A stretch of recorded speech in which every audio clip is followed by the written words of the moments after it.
નમસ્કાર મિત્રો, દેશ અને દુનિયા તેમજ ગુજરાતના મહત્વના સમાચારમાં આપનું સ્વાગત છે। શૈક્ષણિક ક્ષેત્રના સમાચાર ઉપર કરીએ મહત્વની એક નજર તો ગુજરાત શિક્ષણ વિભાગની ગાઈડલાઈન પ્રમાણે સરકારના શિક્ષણ વિભાગે તમામ વડી કચેરીઓ, યુનિવર્સિટીઓ, કોલેજો અને શાળાઓ માટે મહત્વપૂર્ણ એક પરિપત્ર જાહેર કર્યો છે।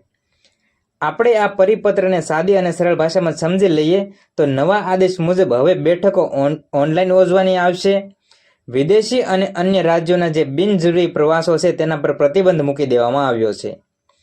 વધારાની માહિતી જોઈએ તો વધારાના સરકારી વાહનો પરત લાવવા તેમજ ઈવી હાઇબ્રિડ વાહનોને પ્રાથમિકતા આપવામાં આવશે। કારપુલિંગ, પીએનજી ગેસ અને સ્થાનિક ઉત્પાદનોને પ્રોત્સાહન આપવાનો આદેશ પણ આપવામાં આવ્યો છે। સાદી અને સરળ ભાષામાં સમજૂતી મેળવી લઈએ તો ગુજરાત શૈક્ષણિક વિભાગે હવે નવો એક પરિપત્ર જાહેર કર્યો છે અને એક ગાઈડલાઈન જાહેર કરી છે। શા માટે?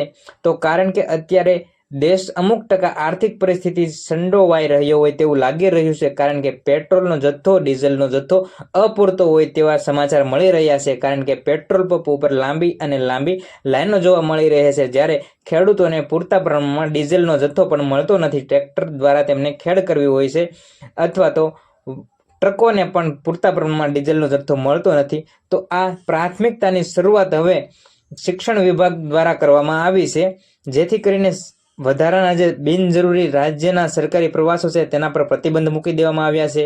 પીએનજી અને ગેસ અને જે સ્થાનિક ઉત્પાદનોને પ્રોત્સાહન આપવા માટે પણ આદેશ આપી દેવામાં આવ્યો છે। તો બન્યા રહો ચેનલ સાથે, મહત્વની માહિતી સાથે જોડાયા રહો ગુજ્જુ માસ્ટર ન્યૂઝ ચેનલ સાથે। ત્યારબાદ શૈક્ષણિક ક્ષેત્રના સમાચારની અંદર વિદ્યાર્થીઓ માટે ખાસ એક અપડેટ આપી દઈએ તો સીબીએસઈ અપડેટ રી-ઇવેલ્યુએશન પોર્ટલ આજે ખુલવાનું છે। સીબીએસઈ બોર્ડ દ્વારા આજે ધોરણ 12 માટે રી-ઇવેલ્યુએશન પોર્ટલ શરૂ કરવામાં આવી રહ્યું છે। જે વિદ્યાર્થીઓને ઉત્તરવાહીની ફોટોકોપી મળી ગઈ છે અને ગુણ ગણતરીની ભૂલ છે, ઓછા માર્ક્સ લાગ્યા હોય તેઓ પુનઃ મૂલ્યાંકન માટે સત્તાવાર વેબસાઇટ પર ઓનલાઈન અરજી કરી શકશે।